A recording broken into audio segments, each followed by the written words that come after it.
Good evening, good afternoon, and good morning to the rest of our lead participants joining from all over the world. My name is Hura Dangle. I'm part of LISA, Lead Incubator and Startup Accelerator, founded by Stanford GSB lead participants for the lead community. Is our hybrid platform for incubating ideas to MVP and scaling all the ventures globally. LISA also aim to empower our global community of disruptive founders, technology, and products to solve the pressing challenges of the world. This has been an incredible journey for us due to the fact that this cohort has been 4.5 months long period, and we started in mid-January with, interestingly, 25 plus participants joined us as a cohort members, and then we've been incubating the ideas to MVP today. It's one of the interesting platform. It's more now we're calling it as more LISA Startup Engine, which is a complex integration of phenomenal course curriculum and tools designed and developed by Stanford faculty, which is a part of this Embark, and then phenomenal support from the design session facilitators, which is the end-to-end design session that was laid out, providing the one-on-one session to all the participants in helping out from idea to MVP. And then we had this interesting week over week weekly check-ins, office hours, and then every four weeks we had this phenomenal support from external mentors coming from founders community, supporting our participants to help out in providing feedback as they grow from initial idea phase to getting into their first prototype and validating and all kinds of the feedback they went through. And also we had this interesting Podium X series, which is our curated engagement platform designed within LISA to offer this interesting conversation through invited panel discussion and fireside chat we did across the founders community we brought in, and then we did design and the product innovation aspect. We went into social innovation and entrepreneurs, bringing all kinds of the social innovators and investors. Then we also did a little bit of the technology and product side, and then corporate venture capital. We also cover one specific discussion around the emerging tech. And then recently, we also did VC-only panel discussion. It's a very interesting 38 plus influential speaker joined us, and that directly impacted our participants to maturize their idea to the functional MVP. And that's how I think the entire design, it's a little bit interesting journey. Everyone, we got together to go through this. So I also wanted to thank today our core members who have been very supportive from the day one. We got this phenomenal operation and leadership team from lead community helped us together. Design facilitators led by Silicon Valley Design Thinking Club, Stanford Embark team, Stanford lead community and lead members, Story Club members, and all the experts which we have invited to run the workshop on business model design, financial model, and legal and fundraising, the aspect of the session we did. So I wanted to take a 1 minute, just a quick recap video we have curated for the community, so we kind of like know what we went through as a part of this journey. So I will just play that for real quick, and then I'll take this further into the.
All right, so with that, I would like to go into our today's keynote speaker.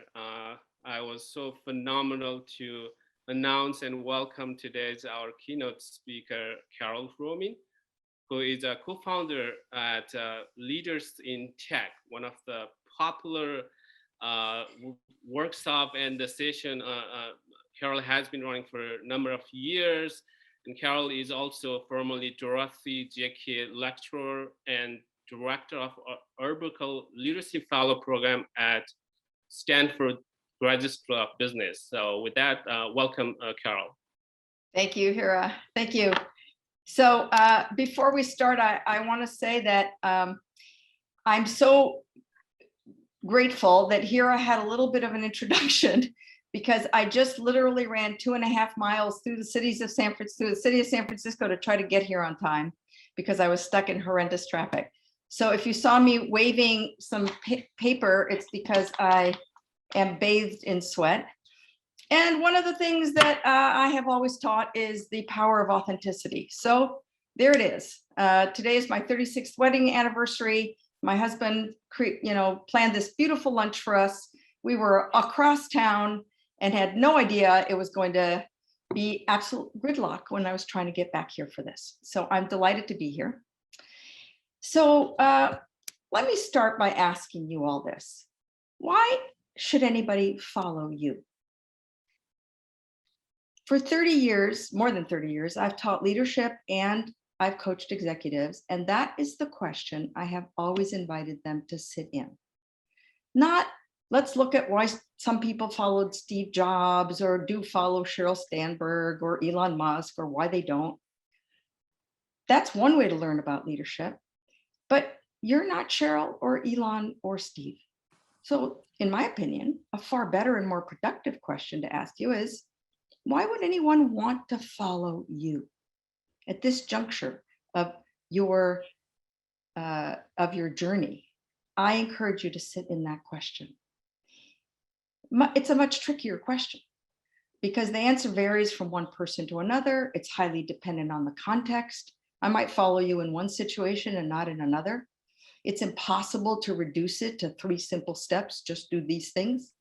But I do have a few tips for you.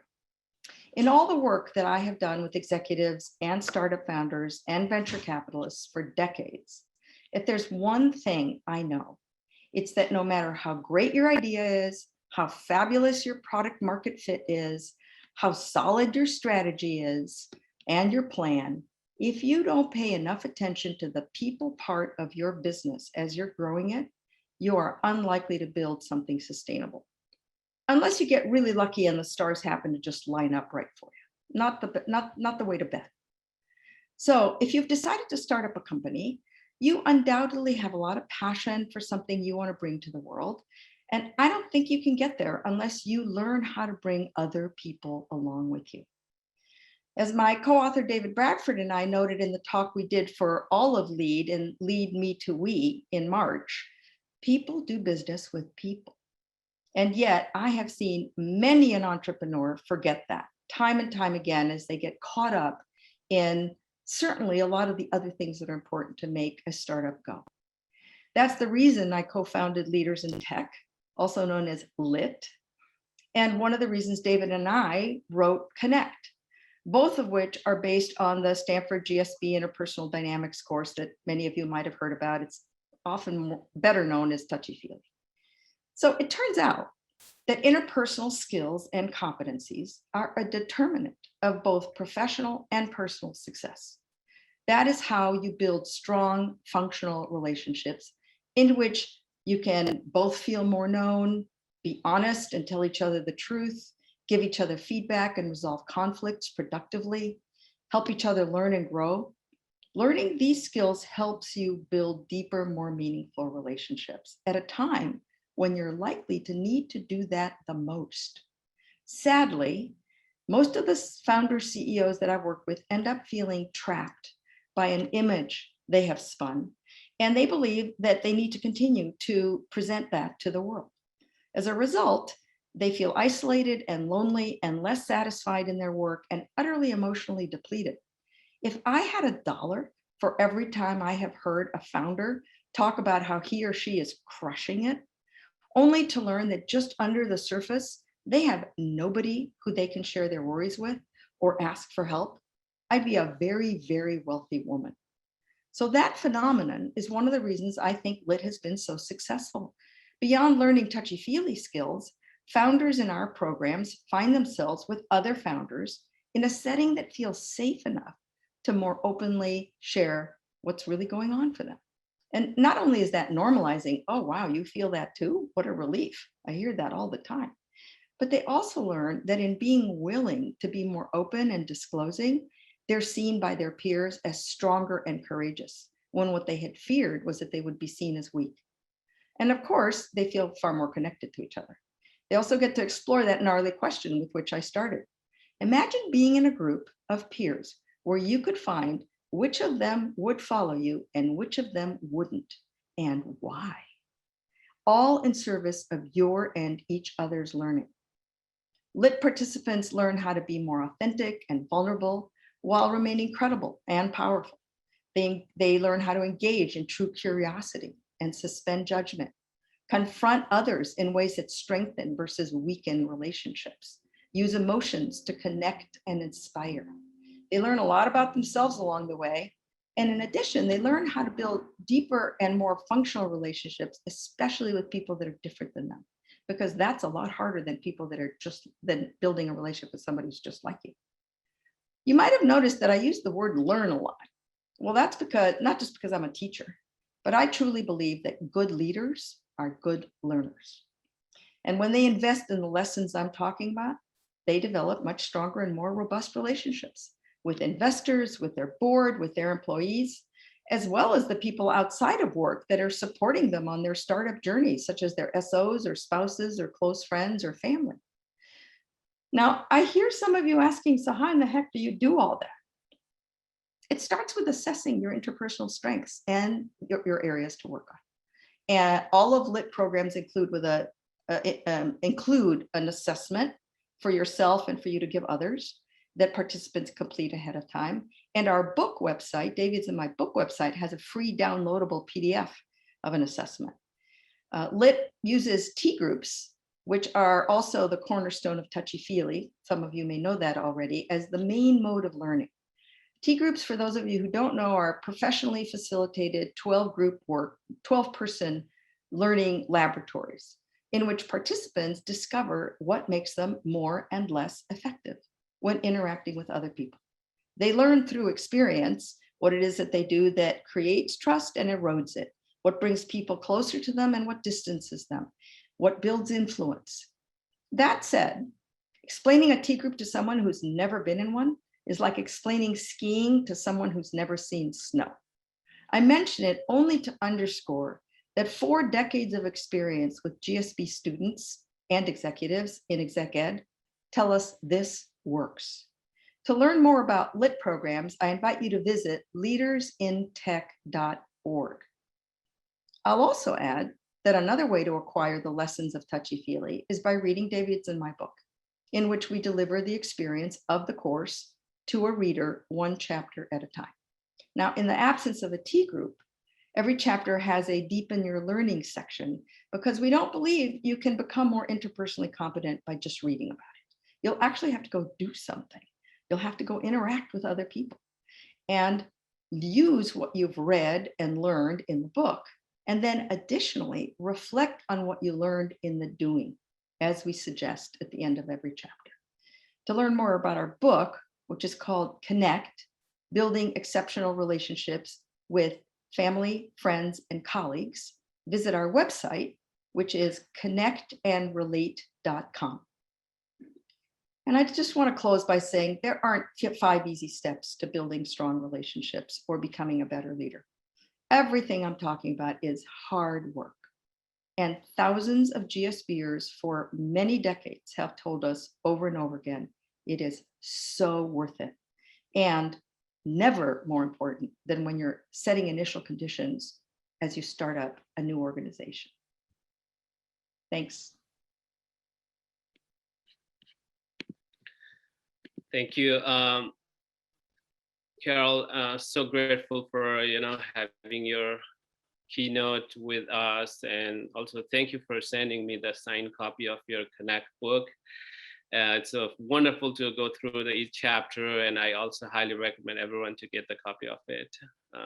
Thank you. So with that, I think, yeah, we're going into our guest speaker session. I would like to welcome none other than our director at Stanford GSB Lead, Marineh Lalikian. Welcome, Marineh.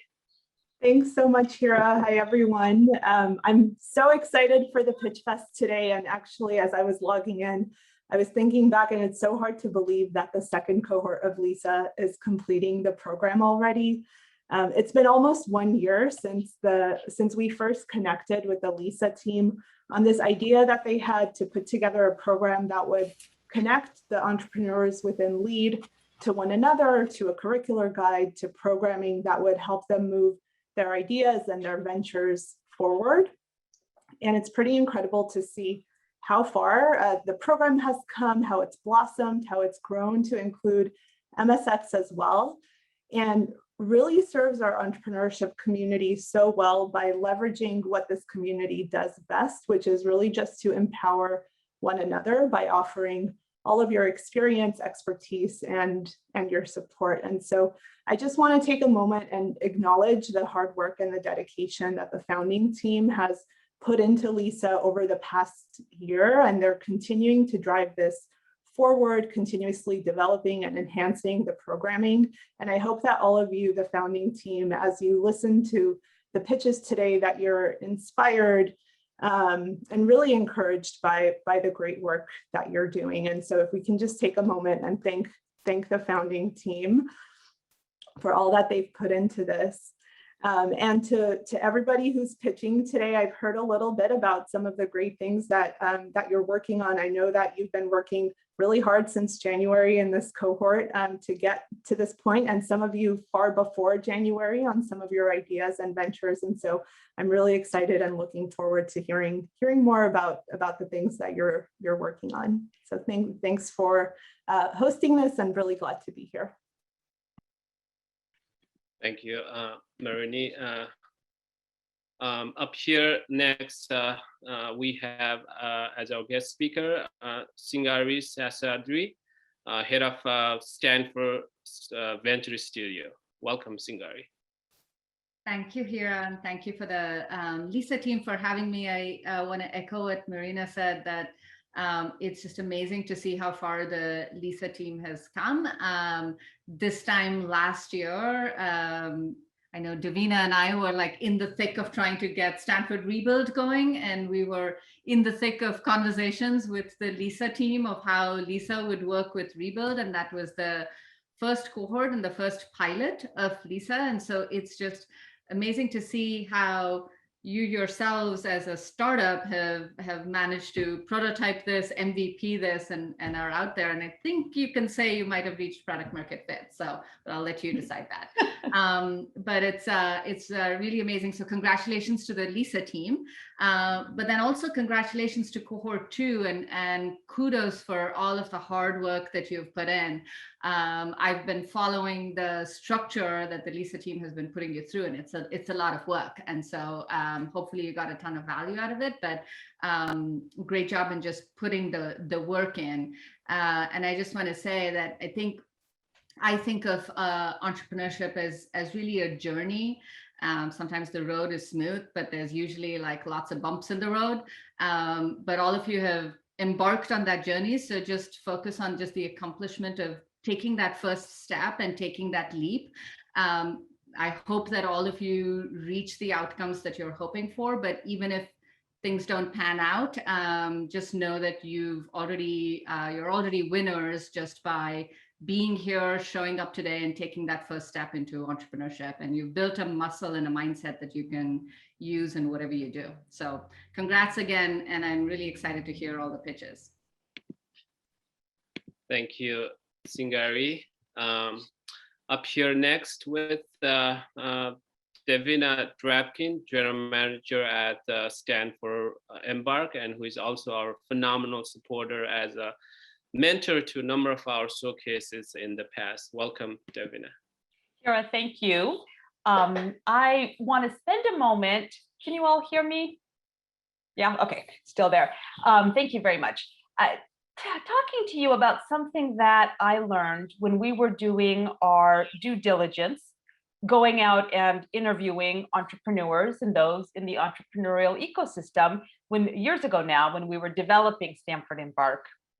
I spoke with an entrepreneur who was working in Pakistan, and one of the questions we asked as part of our due diligence was, what is the biggest mistake? What is the biggest failure that you have had on your entrepreneurial journey? And this gentleman took a moment to think, and he said, I haven't had any. And I said, what do you mean? And he said, well, none of them were failures or mistakes. I've had lots of learning opportunities. I've had lots of feedback about things that didn't go the way I thought they were going to go and where I needed to change. And that struck me as such the embodiment of growth mindset. If you're familiar with this, Singari just talked about mindset, and Carole talked to us about the importance of relationships. So what I want to point out to you and encourage you to think about is your mindset as an entrepreneur. Yes, as Singari mentioned, you are going to have ups and downs in your journey, and nothing is a failure. Everything is feedback from which you can learn and continue learning on your journey. So keep that in mind, especially as you have one of those, this wasn't at all what I thought was going to happen or what I wanted to happen. You're getting the gift of feedback as you do that. So let's get started for today. And I'm also really excited to be here and see everything you've learned along this journey. Thank you, Davina. All right, so here go our invited investor panel judges who will also be helping us in deciding our winners of today's PitchFest, who will be presenting to our all invited investor. I would also like to take a few minutes from each investor to introduce themselves. This is something we have allocated time. Starting with him, I would take your two minutes just introducing about yourself and also the firm that you're representing, and potentially like what technology and the market segment you do invest, and we'll work right towards. Awesome. Hey, thanks for having me here, Hira and Lisa lead program. I initially thought it was a mistake because I'm a Harvard alumnus and not a Stanford alumnus, even though 20 years ago, almost to the date, I was given a chance to come join you in a PhD program, and bad for me, I declined. But jokes apart, I think entrepreneurship is the pinnacle of self-actualization, and self-actualization, as you know, in Hertzberg's needs pyramid is right at the top. So what you guys are doing, or some of you are doing, and hopefully most of and almost all of you would be doing over a period of time, would be on trying it out at least once in your life. It is really exciting. And as someone said, I think it was Davina, the growth mindset, if you have that, all the experiences you're going to have as an entrepreneur are just going to make you a richer, a better person, and hopefully a contributor to the society. Now, coming to my background, first of all, I'm sitting in a garage. I'm 20 minutes away from you guys. I think someone just went through the traffic to get here on time. I drove 8 hours from San Diego to get here on time so I could make it. But I've been placed in a garage right now, so apologies for the background. But my background, I'm a second-time VC founder. I founded and I manage early-stage tech investment firm called Spark Growth Ventures out of San Diego, with a Pan-American and also opportunistic international focus. We do Series C to Series A, typically investments. We also go opportunistically all the way to, in the alphabet soup, Series D. We do all in sectors, if you may, outside of pharma, biotech, and life sciences. So all the sectors where you probably don't have too much of regulatory concerns or binary outcomes and not balance sheet investments, if you may, we would go and look at them. Today in our portfolio, we have 10 companies, and we would most likely be doing 5 to 6 new investments every year and doing follow-ons where they would make sense. I said this is my second founding experience. I also had a Southern California focused early stage tech investment firm prior to this, a few years ago, which I ran for a few years and then handed it over to my partner. I've done a bunch of other things on my life, including research in a slightly academic setting, done a turnaround for a plant operations in Conagra, some strategy product management work in airlines, Wall Street work, private equity portfolio work, and 2 interim CEO roles, and a lot of board roles which have come along the way. In terms of what we look to do, look to invest in, we invest in people first. People are the first thing we look for: alignment in value, alignment in mindset, alignment in terms of grit, persistence, and boldness. Then we, of course, look for capital efficiency, bigger markets, problems that are looking for a solution, not solutions looking for a problem, if you may. We look for revenue models which are scalable. And those are some of the basics. And much like any other VC or investor, the rest of the things are very similar, but it just comes down to alignment. And to be honest, is the people element, is the human element, which drives most of our investment decisions, if you may. So on that note, I would thank again Lisa Lead for this opportunity, and looking forward to hearing all the pitches. Right.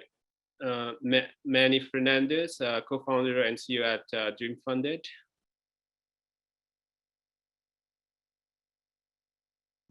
Hello, everyone. I'm Manny Fernandez, serial entrepreneur at 2 exits.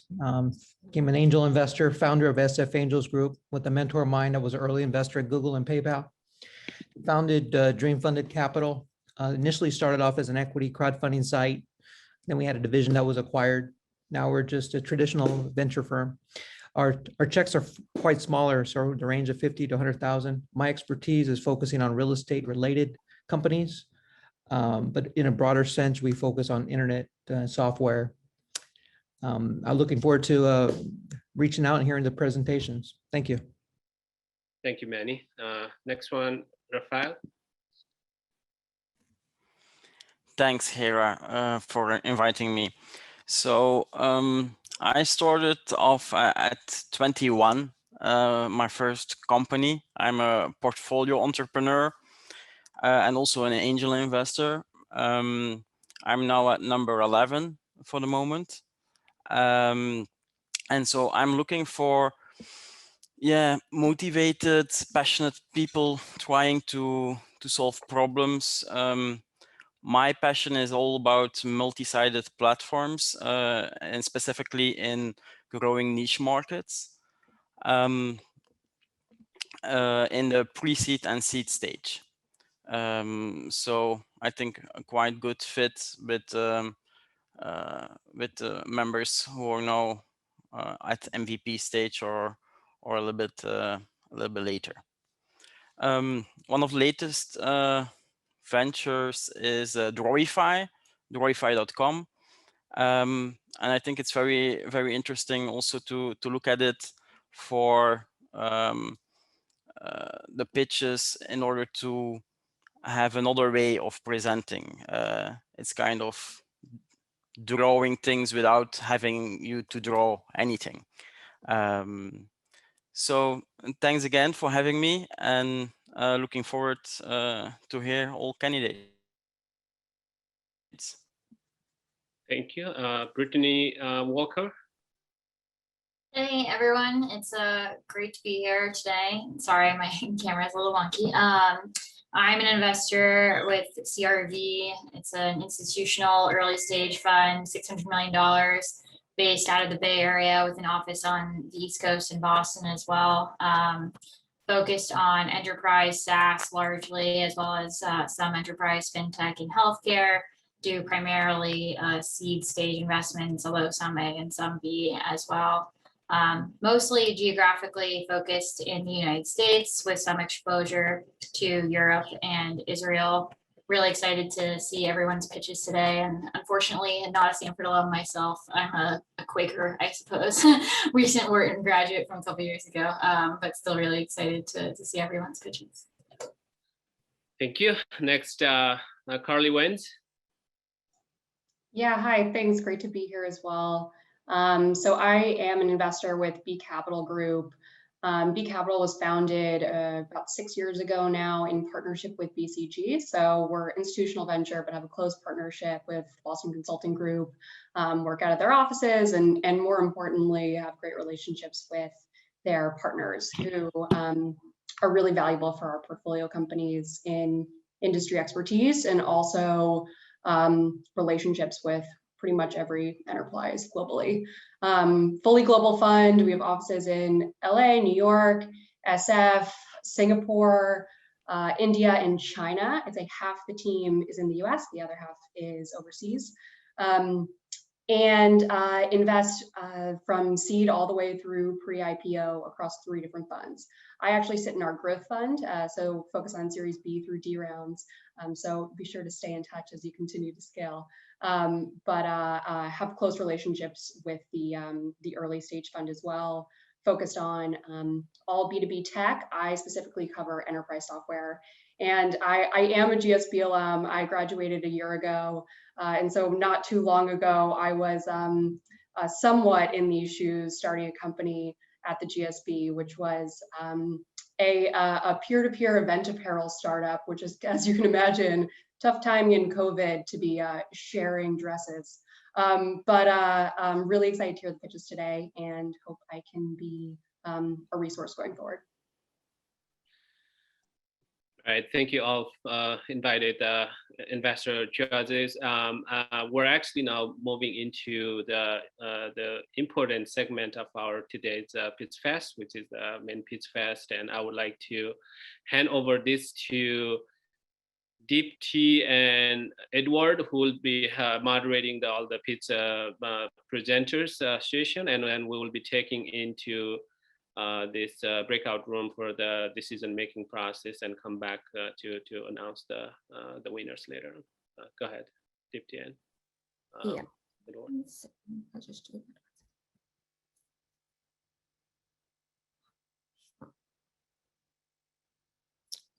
Sorry for this, just a minute. Yeah.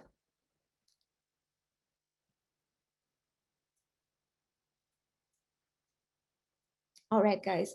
First of all, thank you so much to everyone. I'm Deepti Pava. I'm also one of the co-founders of Lisa, and a very warm welcome to everyone. And thank you so much for the lovely words of wisdom from Carole, as well as from Marineh, Singari, and Davina, who've always supported us. And thank you, judges, for investors for making your time here. But definitely the most important people to be thanked today are an extreme thank you for our founders here who are going to be pitching at this point in time. It is very rare to find people as founders who you can be truly inspired by. And we at Lisa here have been truly inspired by each one of you here, have learned a lot from you guys, as well as we've also grown with your ideas. So what we really want to emphasize is your success is our success, and we believe in you. And no matter who wins here today, all of you guys have really put in a lot of work and dedication in the last 4 months, and that has clearly come through. And out of all the 25 participants who've given their best, I mean, clearly these 10 have stood out for us. And we're looking forward to see your pitches come along and also see who emerges as a winner. But like it has been already said multiple times, we're here also talking about growth mindset and learning a lot. So no matter who wins, at the end of the day, it's all of you are winners. With that, I would pass it on to Edward to start presenting our founders here. Okay, yeah, thanks, Deepti. And yeah, I just wanted again to thank all of our founders. Learned so much, not just from the 10 who are finalists, but from all 25 we started with. Appreciate your commitment, especially given family, work commitments, the actual lead program, as well as everything involved with Lisa. You had crazy hours. I know some of you even now are joining in the middle of the night. And without further ado, let's start with Massimo, who's in the middle of the night. Now, good morning. Time, and you will have exactly 2 minutes to give your presentation. So good luck, Massimo. All right, let's go for it. So the video game market is estimated at 2,000 billion in 5 years, We have to consider that 30% of the gamers worldwide are under 16. And due to the pandemic, and the screen time has increased dramatically, and the learning abilities and even the behavior of the children have deteriorated. Next. Now, the parents, of course, are looking for ways to help their children learn and protect their mental health in the digital world. But most of the online content is aggressive, obscene, or simply low quality. And sadly, the developers of good education and entertainment struggle to stand out from the rest of the offers. Next. Next slide. There are great games out there, but they are difficult to find. So we designed a digital portal where children can choose from a safe selection of games that make learning fun and engaging, with no ads, no hidden sales, and no extra apps to install. Next. In the prototype test, we had parents and grandparents as well, and they felt really relieved by a one-stop shop that they can trust. Our startup is so far hosted in the Think Tank for Sustainable Development, Alter Contacts. We are registered with the United Nations, and is allowing us to engage parent associations, foundations, and NGOs. Plus, we have a very solid technical partner in Schubert Phillies. Next. The business model is quite simple. Users pay a membership fee, the game developers earn by the amount of players on each game, and cloud services run the portal. The uniqueness is, or the distinction among other platforms, is the no ads, no premium deal with the developers. And that's in exchange for increasing their market reach. So, next. And of course, we are up to funding. Funding can be either in kind or direct. And we are looking at developing, of course, the front end and integrate the platform in the cloud, then sign up the game developers, and then seed the market through parent associations, schools, and NGOs to launch the MVP within 8 months. And this is all in less than 2 minutes. Thanks so much, Massimo. That's great to see your idea develop.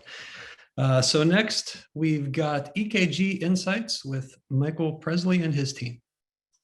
Thanks, Ed. Hello, we're EKGInsights. Heart disease kills more than 18 million people annually, which is more than any other disease, including COVID. Half of those who die of their first heart attack never knew they had heart disease. So why the problem? EKGs are the most widely used diagnostic for the detection of heart disease, yet they rely on interpretive methods that are not very sensitive and that miss 4 out of 5 actual cases of heart disease. Next. Thankfully, our interpretive method named PlainSight increases that sensitivity so that now it catches 4 out of 5 cases of heart disease using either live or digitally stored files.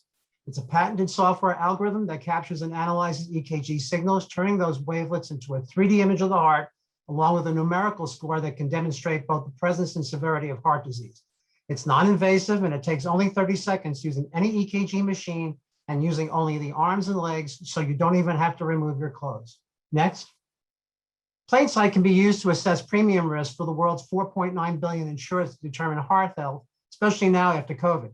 Clinically, we reach physicians and hospitals by pairing with any OEM EKG, which can then reach more than 1 billion known patients who suffer from hypertension and high cholesterol. With over 389 million wearables worldwide, this could be a public health tool for heart screening. Next. Our SaaS model sells tests by the bundle between $50 and $30 per test. We have our first 2 deals, one with Blue Medical Clinics that have more than 250,000 patients covering 3 countries, with the other for the Balkan clinics covering 183,000 patients. 3 European insurance companies will also come online shortly. We're seeking funding to quickly leverage these rapidly growing opportunities. Next. I'm Mike Presley, the CEO. Dr. Balzano provides clinical support. Carlos Sandy manages the technology. Marshall Pang and Jorge Linares help with product sales. Drs. Lansky and Hahn, the clinical investigators from Yale University who validated PlainSight, are now on the advisory board. Dr. Jim Yu, who was also with Yale, is helping with our discussions with the Apple Watch manufacturer. Thank you. Well, great job, Michael. Appreciate it. Great summary. So next, Tarek, Martinez, and Boxmis. Hi, everybody. Please. Welcome to Boxmis. Next. In my previous experience at UPS, having worked more than 70 years in the logistic industry, I have discovered my passion for this field and the aspiration to optimize the supply chain process. This has led me to build up a disruptive solution for inbound and outbound logistics so the user can control each step that handles the entire value chain, allowing SKU visibility and management. Next. Now, there is a sensitive worldwide need to make the several participants involved in interacting and exchanging information in real time and working together to ensure on-time delivery. In the process, logistic challenges arise, the impact on the control of the logistic service, communication efficiency, and the management of cost and time. Next.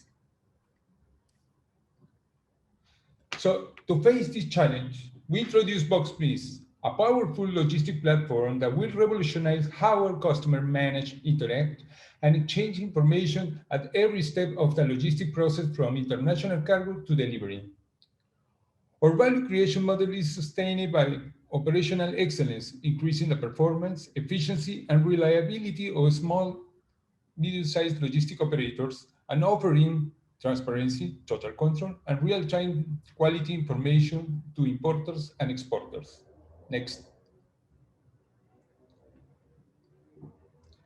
The total market size is $240 billion. Boxmis initial markets are $40 billion. 25% of that volume are 6,000 small, medium-sized freight forwarders, making $10 billion. Our revenue will be compounded by the marketplace with 2% per transaction and subscription per freight forwarder, making more than $8 million in revenue on 2025. Next. As today, we are in the process of testing our platform and app to have a successful launch this September. We expect to raise capital over $3.5 million until January 2022 to develop and adapt our platform to our target market as US, Spain, Chile, as well as Peru. With such investment, we expect to have a cash runway of 16 months and a 3-year payback with an annual revenue over 34%. Thank you. All right, Tarek, thanks so much. That was great. Very well done. So next we've got Yaroslav and Eugene Shakula with AI Match HR. Okay, can we start with the slide, please? I'm happy to present AI Matcher, which is an AI-powered tool to simplify volume hiring. Thinking about how AI expertise could tackle an untacked problem, hiring kept occurring over and over again, especially the initial screening part of it. Being so dull and manual, this process truly calls out to be taken from the bored and tired HR hands. That's how AI Matcher was born. And now let me hand it over to our product owner, Eugene, for the details. Next, please. Initial screening could be problematic in multiple ways. Statistics suggest that HR spend as little as 7 seconds screening one resume, and it's costly too, as proceeding for one position can cost around $600. More so, it's tiresome and boring for HRs, as one position on average attracts 250 resumes. And on top of that, all of this process is subject to bias and mood. Next, we're going to talk about our solution, which is AI Matcher. Next slide, please. AI Matcher is an AI-powered screening tool, and it can process resumes much faster than humans while keeping the efficiency. It's super scalable, as it can screen and screen all day long, and it's also cheaper, as computers don't need to be paid yet. And what is important, AI is not intrinsically biased. Obviously, there are traps that can make a model biased, but now there are multiple ways to mitigate risks. Next, we can see that the market size for initial screening in 2020 in the US only was $42.1 billion. And as for our business model, it consists of a setup fee for initial integration and then a small fee for each assessment. Next, we can see the stages of our project. We've gone through the ideation, technological evaluation, market research, and currently we're working on pilot project deals where we've successfully tested our MVP on synthetic data.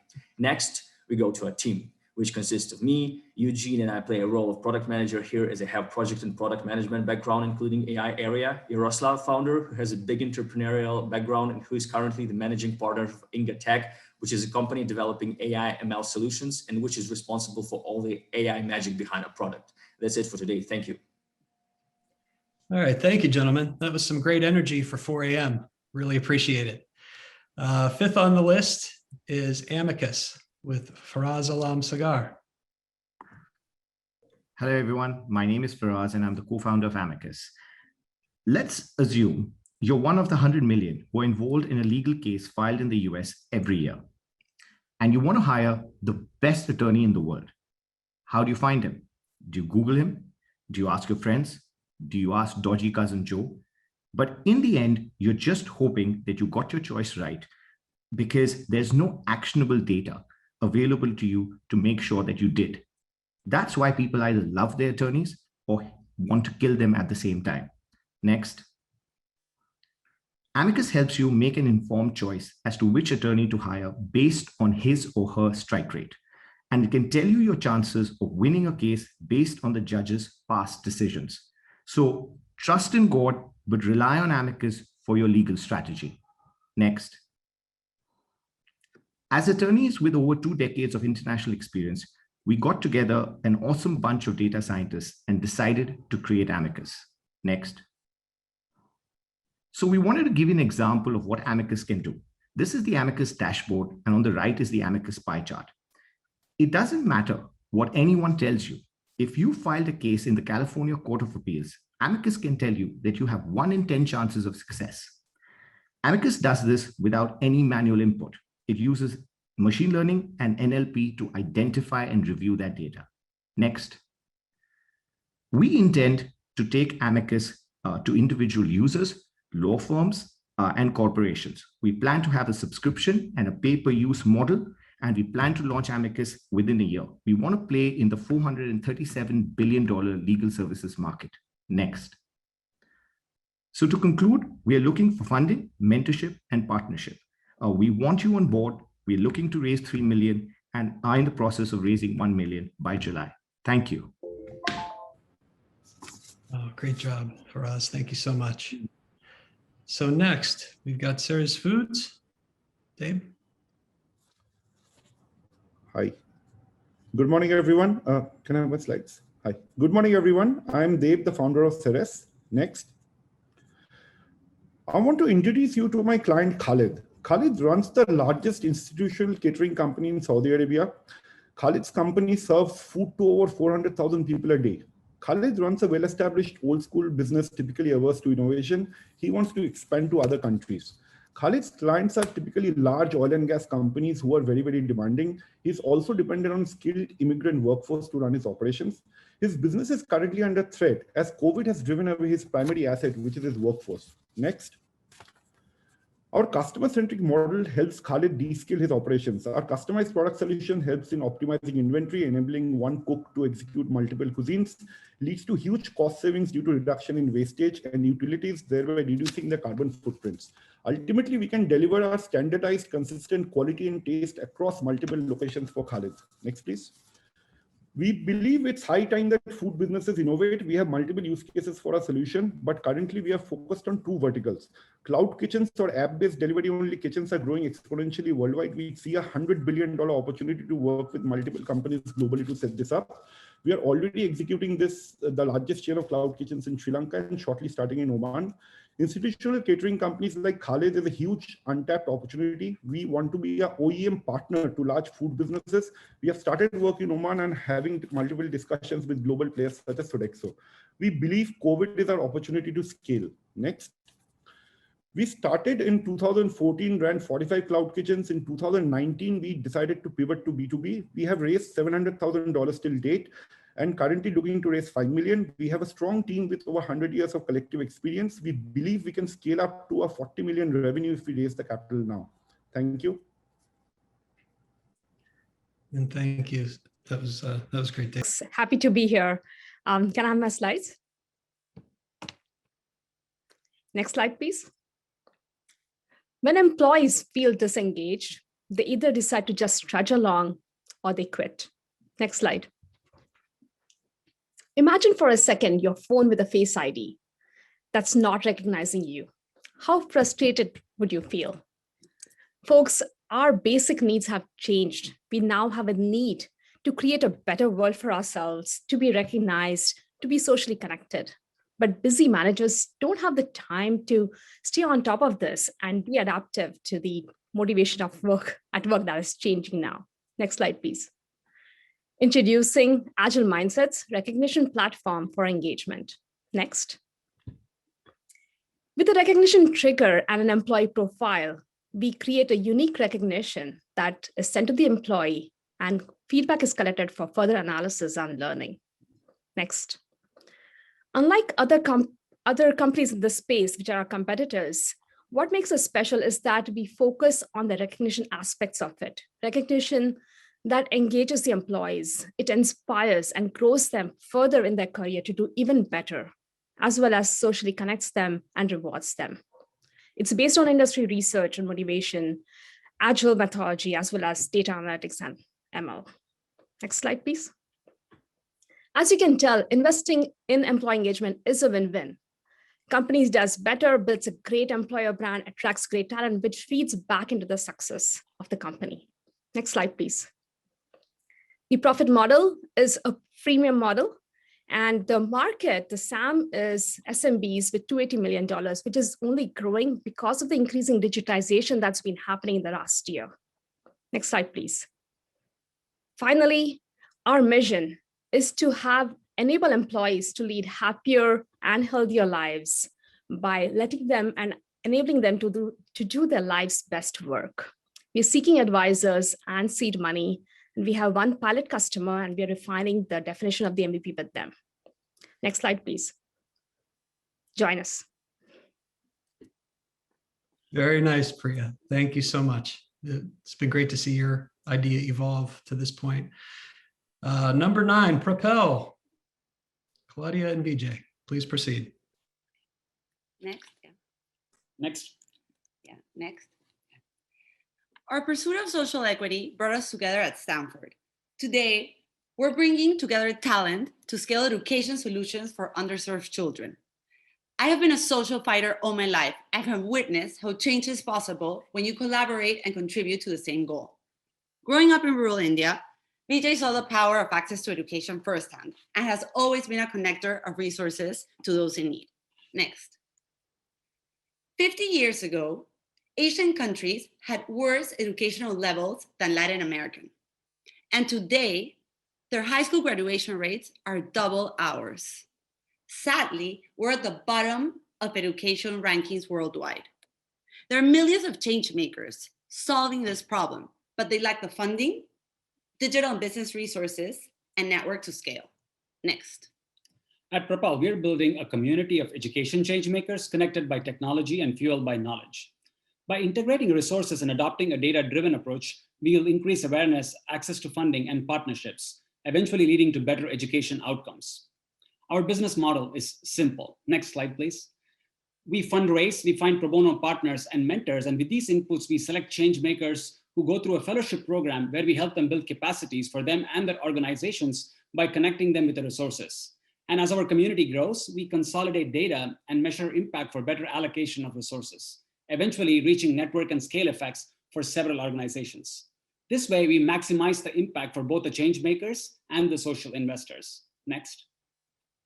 Today, we are testing our fellowship with 3 private and public sector candidates, and we provide 30 hours technical support in strategy, digital intervention and impact measurement, and also leadership coaching. Our customized approach is working really well. However, the barriers to scale are time commitment and engagement of our stakeholders. We'll explore the use of technology and personal skills to overcome these barriers. For our launch in 2022, we are looking for $250,000 in seed capital and continuing to expanding our network as we do so. Thank you. Great job, guys. Before we move to Libby, last call for data right.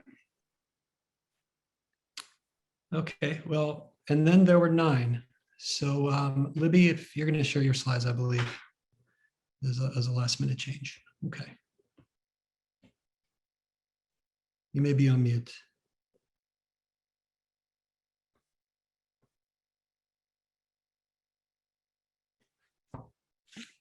Hi there, just to hang 1 second. Thank you. I'm trying to get the right. Yeah, Libby's been a real trooper. There was a last minute change. So Thank you. Great. Hi, everyone. My name is Libby Robinson, and I'm the founder of Backfeed Plus. I'm a CXO whisperer and master certified coach. And over my 26 years, I know a little bit about feedback. And what I would say is feedback right now is broken. We've been doing feedback wrong in organization for decades. Hey, Libby, I'm sorry. Are you trying to share your is slides? better, faster feedback. Libby, I'm sorry to interrupt, but are you trying to share? Okay, because we're not. No, that's okay. I'm not. Yeah, seeing. I tried. Okay, just a second. Sorry. There you go. No problem. Do you see them now? Sorry. Yes. I apologize. Okay, take two. Can we, Go ahead. I want to recall my time. All right. So I'm Libby. I'm the founder of Backfeed Plus, and you can see all about my history and my team here in a little bit. But just to say that feedback has been broken for a while. Even HBR agrees with me on that. And there are better ways. Backfeed Plus is better, faster feedback based on the neuroscience. And the neuroscience is, the three basic tenets are, it's stressful to receive feedback, especially anonymous or unsolicited feedback. It's stressful to give it, which is why managers don't do more of it. And the only time it's less stressful on our brains is when we proactively ask for it. Most organizations have failed at creating a culture that makes feedback and encouragement easy. Backfeed Plus is a 30-second frictionless way to make getting feedback easier. This is our MVP, and we're already out there on Google Play and app stores and all that sort of stuff. Most organizations are trying to manage performance by using performance management, review software, 360s. And basically, 12% of senior leaders basically consider it an exercise that's a waste of time. 90% of organizations in the Fortune 1000 have formal feedback processes, but only 28% of those say they're effective at improving performance. What? So, and 360s essentially are bad and fuzzy data. They're often given once per year and take 4 to 6 weeks on average to gather the data and debrief it. I think we can do better here. Feedback matters a lot. It can reduce churn in Gen Y and millennials. It's shown to increase profitability if leaders are shown what they do well. And employees want it. 60% of employees want it daily or weekly. So our, Backfeed is a continuous source of feedback and encouragement. And the TAM just on 360s in the US alone is $6 billion, and a waste of money and time if we think about it. Our target market are millennials and Gen Ys and global budget holders for talent management in Fortune 1000 companies. We believe with the right partnerships, we can capture 1% of the market, of this market in 18 months, and probably a lot more. Our business model is a B2C freemium with then a B2B subscription model. Our first clients have been paychecks, and we have a ton. We've also actually been funded by the Department of Justice, and we're in talks with Auwerkerken and Total, as well as a few others. So that's a little bit about us. We're seeking $250 million safe investment, pre-seed, and basically to essentially develop our digital marketing strategy, add key talent, develop our viral success, and work on some adjacent products. So really hope that we can bring relationships into this and give better, faster feedback. Let me change feedback forever. The third winner is EKGInsights. Congratulations. Congratulations, Mike. Thank Congratulations, you. Michael. You've been doing so well. And few of the comments from our judges were that you guys are amazing in terms of the founder's story, founder's market fit, the market readiness, as well as the team is very well prepared to execute the plans, the business plans. The proprietary nature of your business is also one of the things which is really making you stand out here, and your mission is bigger. So yeah, Congratulations. Thanks on behalf of the team. All Okay. right, Misha. This one. Yeah. And the second winner is Backfeed app. It's actually great. Talking to Oracle, I used to work for Oracle for 10 years, and I know that's definitely there is a great problem. It's a big problem there at Oracle. I know that. If you will be able to talk to Oracle in the future, that would be definitely great. Okay, Deepti, go ahead. And absolutely, I mean, giving credit to Libby that she's actually been put on this pitch like last minute, and she's done a great job on it. And a few comments from the judges were that the problem is real and big. There is no current real solution that is around the horizon or seen in the market. So that's really good that you're trying to solve. A very good comment was team knows what she's doing. So yeah, that's something which would be a great compliment as well. The market traction is there, and the revenue model is very simple. So it's almost there just to scale. So it was really good feedback for you. And the winner. Well, yeah, I'm ready. So just like, let's move to the next slide and I can announce the winners. So congratulations, Deb Shankar with the Serious Food. It's awesome startup. I believe you, like, we award you and recognize for your hard work. It's great job. Thank you for the presentation. Adipti, do you want to add comments from judges? Judges, yeah, I mean, it was unanimous, all 5 judges voting for you as the top position. So definitely a great win. And food waste is a bigger mission that you're working towards as well, which is one of the key criteria that has been seen here. Great traction, compelling idea, product market fit is great. Market size is very big as well. And seems like that you guys have, the idea that you know where you're going, and it's about scaling now. As well as the cloud kitchens is something that they thought, you've thought about different business models. Yeah.